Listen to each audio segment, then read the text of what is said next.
Ici nĩ imwe cia indo iria ihithũkĩtio nĩ maabitha a borithi a taũni ya Nyeri kuma nyũmba ĩmwe mwena wa Ngangarithi taũni-inĩ ĩyo. Borithi maugĩte atĩ ekinaĩ makoretwo makinyamaria aikari a matũra ma Ngangarithi na Kamakwa. Tumekuja kugundua kwamba kuna syndicate ambayo ilikuwa inakisumbua sana wananchi eneo la Ngangarithi.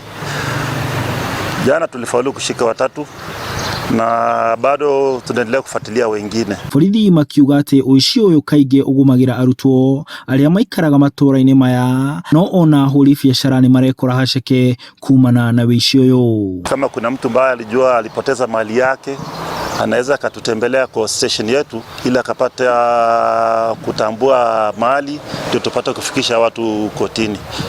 Kwa sasa hivi kuna karibu watu 6 wameshatambua mali yao na tunatarajia by Jumatatu tutawafikisha kotini. Aikari marauga makoretwo makĩagithio thayũ nĩ ekinaĩ matũra-inĩ maya na ona mĩthiĩre rĩmwe nĩ ĩremaga. Nginya haha njikaraga kana haha ndutagira wĩra rĩ, ndigĩtiga kĩndũ gĩakwa haha ũguo. Alafu anake nĩ maregete wĩra no bangi gũkũ maranyua.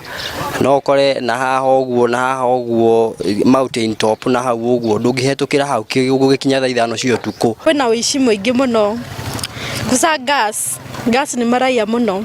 Njĩtwo gas 2 na ngaiywo system na ngaiywo na document ciakwa ciothe na ma suitcase. Kuna kwanga na wizi cause ni place ya students mob. Like sasa marafiki zangu walibiangwa gas kila nini ma documents. Kwanza documents, birth certificate nini.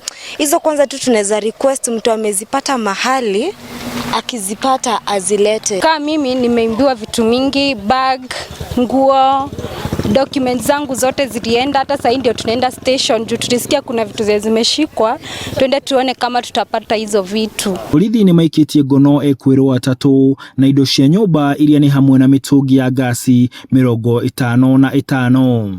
Handũ-inĩ ha Inooro TV, kaunti-inĩ ya Nyeri, njĩtagwo Martin Mũnene.